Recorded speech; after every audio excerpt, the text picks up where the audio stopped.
Hoopers, you did it. Made it to the season. A long off-season filled with blood, sweat, and tears to prepare for this moment. I'm proud of you, but I'm also getting ready to warn you. Your mind is about to play tricks on you. It's a movie I've seen countless times. Tell me if this sounds familiar. You work hours and hours on long summer days so you can ball out on winter nights. But then once the summer ends, so does your workout discipline. And you are puzzled as to why the results have slowed or aren't coming at all. Trust me, I get it. 3-hour practices are rough. They are tiring. Not to mention you also had school all day. But what separates the average from the good and the good from the great are the ones who still put in the extra work and make time for the extra work. While season beginning may seem like the end of a marathon that was a hard-working summer, it's actually the beginning of an even more grueling climb. This climb in race is different. It's more deliberate. It's detailed, calculated, more jumpers, more footwork, more stretching, more film breakdown. Your in-season workouts don't have to be exhausting. They just have to be intentional. Just whatever you do, make sure you don't stop working. I didn't say it would be easy, but I am saying it will be worth it. But I also know it can be confusing, even overwhelming. So that's why I'm getting ready to break it down with you. This is an easy way for you to format your in-season workouts. And you only have to remember 3 different numbers that fall into 3 different categories. The first category you gotta remember is shooting. The number that falls under that is 100. This means that you should make at least 100 extra shots outside of practice. I'm getting ready to throw a crazy stat at you.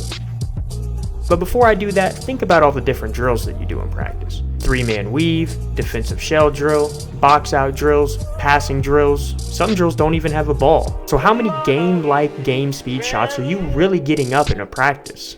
I found a study online that said the average player in a practice only gets 7 game-like shots. In an entire 2.5 to 3 hour practice, you're only getting up 7 shots. Some of you wonder why your results aren't sticking when it's time to actually play the games. And this isn't your fault. This is a stat that I didn't even know until I stopped playing. That's why I'm digging in for you so you can learn what I didn't know. This is why the bare minimum that you have to make after your practice or before your practice is 100 shots.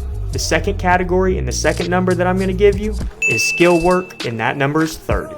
This means that outside of practice, you need to have at least 30 minutes of extra skill work.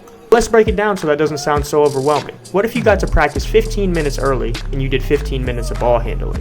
What if before school you went outside and you did 10 minutes of step ladder agility? What if you did 5 minutes of hard double moves into layups? Well, that's 30 minutes. When you break it down like that, it's pretty simple, right? And after all that, the last category you got to worry about is 30 minutes of stretching and film.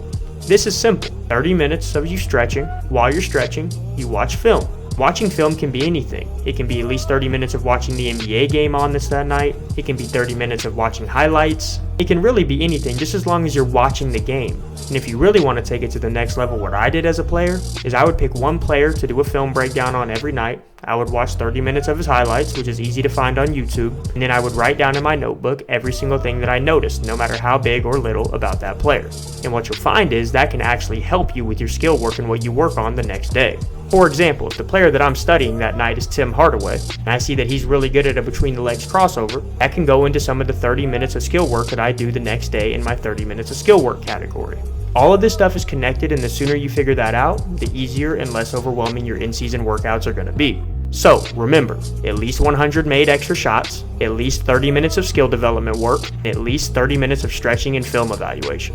That's an easy and simple way for you to format your in-season workouts using the 100-30-30 rule. If you guys would like more basketball content, be sure to hit the subscribe button and hit the like button. And also be sure to follow me on Instagram and Twitter at JordanWalton11, and then on YouTube and TikTok at House of Handles Training. Appreciate you guys, and let's have a great season.